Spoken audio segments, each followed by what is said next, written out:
Alright everyone, hello and welcome again to Booze Vlog, Booze and Talk. I can't remember what number we're on, what episode, but yeah, I've got a 4-pack. Don't get excited, I'm not going to drink the whole 4-pack on camera. I'm probably just going to drink one. I just for some reason got the 4-pack out in preparation for the evening ahead. No work tomorrow, no work till Saturday actually, so what am I going to do with the rest of my time but drink? Anyway, this is Ye Old English 1770 premium cider, spelt with a Y, from the countryside. It's kind of funny because I bought this the other day. I think I bought it on Friday because I needed something to make for a video tonight. And then last night I was watching RPK's video and he had a cider and it was spelt with a Y in a kind of pretentious way, and he was talking about how Old English cider used to taste different in the 80s. And I thought, that's weird because I've just bought this Old English 1770 cider. I wonder if that tastes like the stuff in the 80s. I don't know because I was born in the 80s, so I was too young to experience 80s cider. But I just saw this and yeah, and then I watched that video and made me think of it. So anyway, yeah, let's read that. A traditional medium dry cider using a unique blend of English cider apples and crisp dessert apples, made with commitment to the highest quality. Since our cider was first produced by our cider makers in 1770. I'm guessing it's the same brand as the usual Old English cider. I'm not 100%. I should have checked it really. Shipton Mallet cider. I could do the research and restart the video, but can't be asked. So anyway, 6% ABV. Can't remember how much it was for 4 cans, but it was fairly cheap, and it's got a pretty cool design on the can, like rolling plains, a nice sunset scene with windmills, seagulls, castles. Very English looking landscape there. So anyway, let's get it open and have a taste.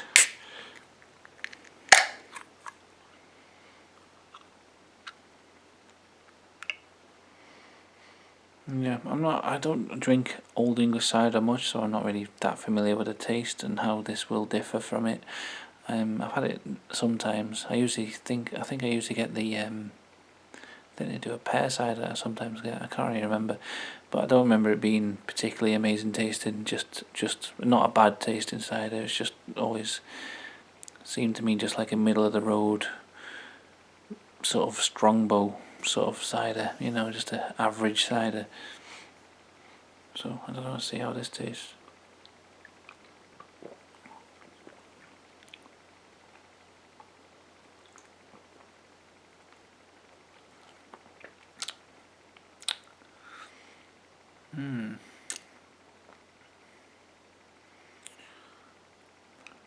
Yeah, definitely a stronger flavour than like your typical middle of the road ciders.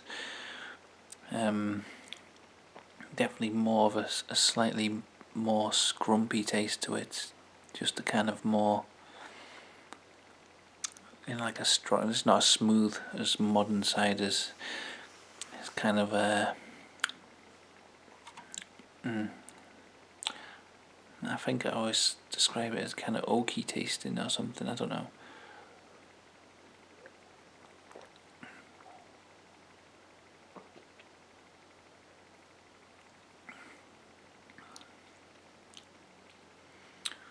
Yeah, it still kind of tastes, like mass produced,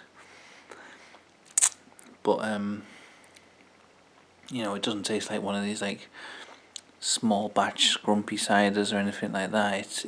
It tastes a bit, a bit commercial, I might say. I don't know if that's the right word, but it's got something more to it. It's got more of a depth of flavour than just the average, like your normal Old English or whatever. It's actually nice. I don't know. RPK vids, try this and give me your opinion. Maybe it tastes like it did in the 80s. I don't know. Be interested to see what you think.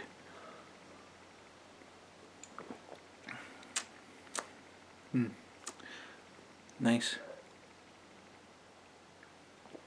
It's very sweet. A lot sweeter than these old style ciders usually are. Maybe that's what makes it taste a bit mainstream.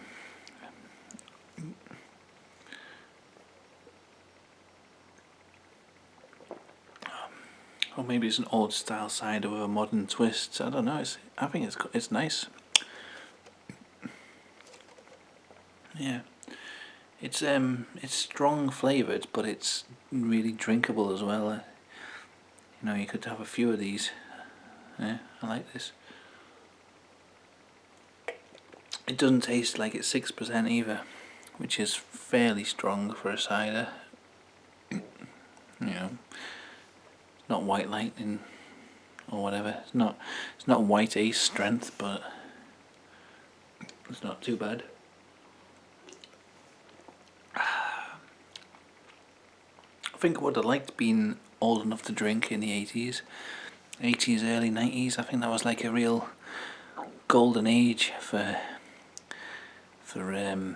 high strength, low quality, low price alcohols. That's when a lot of them really took off, wasn't it? I think.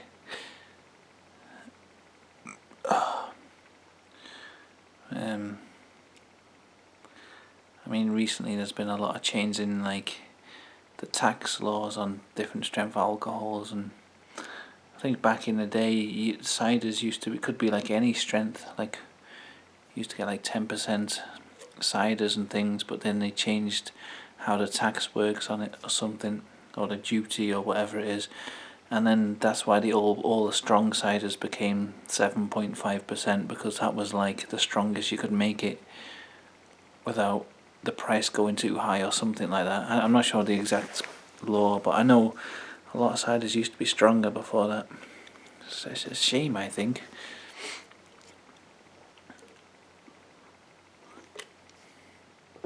Yeah, to be alive at such a time as to have a great quantity of low cost, high alcohol, cheap and nasty cider and beer. Missed that boat.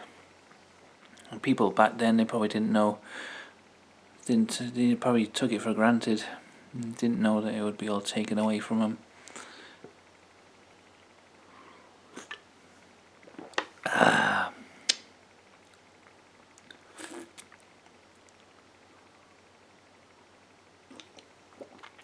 I don't know what sort of alcoholic era we're living through now. Probably like a craft beer. That's kind of taken off, hasn't it? There's a lot of craft beer, a lot of very experimental flavours, lots of like ciders and beers with weird ingredients in and all these different clashing flavours. And maybe I think the next sort of beer trend will just be like going back to just normal, like basic ingredients. You won't have like coriander and marzipan flavoured beers or something. You'll just have like 3 ingredient beers, and they'll just be like the new trendy thing, because the market will be so saturated with all these fancy crazy flavoured beverages.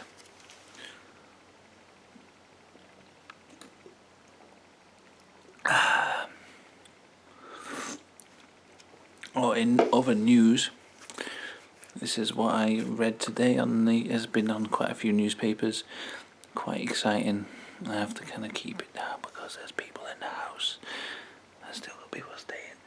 I'm just trying to find. I've got the news article on the floor down there. Yeah, the County Durham police commissioner has brought in new policy for the police for people who are growing cannabis for personal use and people using it.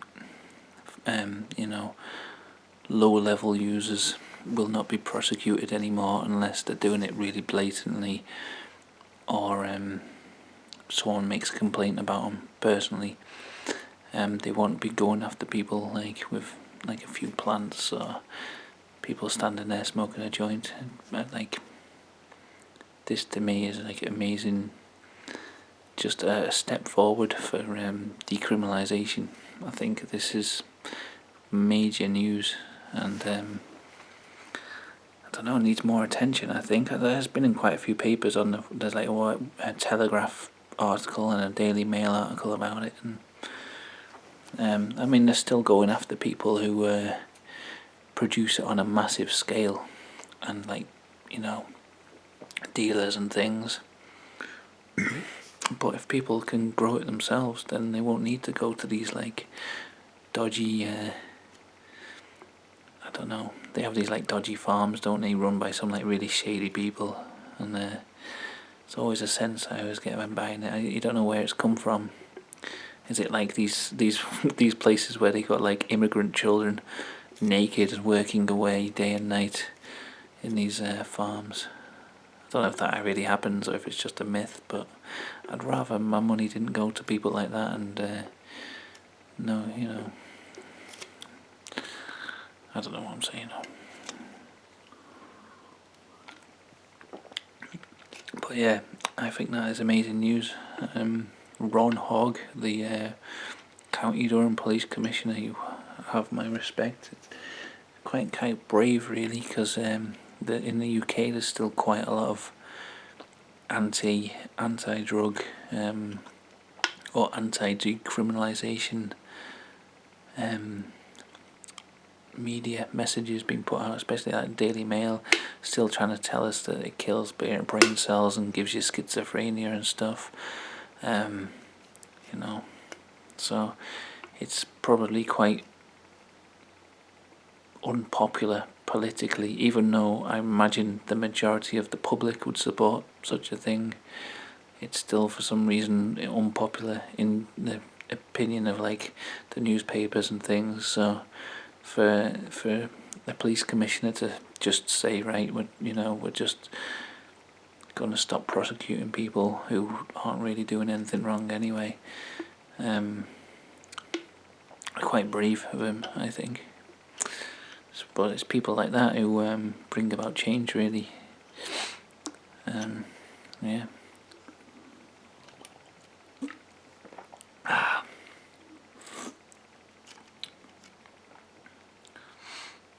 So anyway, that's a little bit of good news I heard today. Hopefully they don't do like when it was declassified to a Class C drug by the government, and then like a day later they switched the policy and changed it back to a Class B, which was a strange thing. Hopefully something like that doesn't happen when he'll do an about face and come out saying that he's changed his mind or whatever.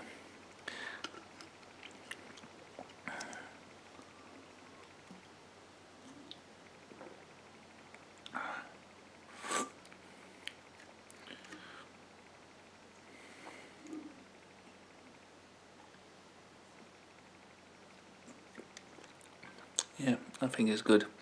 They're talking about cuts to services. Again, there's a budget going on, and there's going to be massive cuts, like 40% cut in the the budget for services in the UK, and just stuff like that. Having police waste their time on people who are just doing nothing wrong, really, and personal use growers, and like cannabis users don't cause crimes, really. They don't like get drunk and go out and break windows and do stupid things. Usually it's just like quite a peaceful thing to do, and I think if police aren't wasting their resources on catching people who aren't really doing any harm to anyone, then that's a good thing. Just in the time of austerity. I don't know. Anyway, this is finished now. I feel weird talking about this because got a girlfriend's family staying, so don't want them hearing what I'm talking about downstairs, because they don't really know that,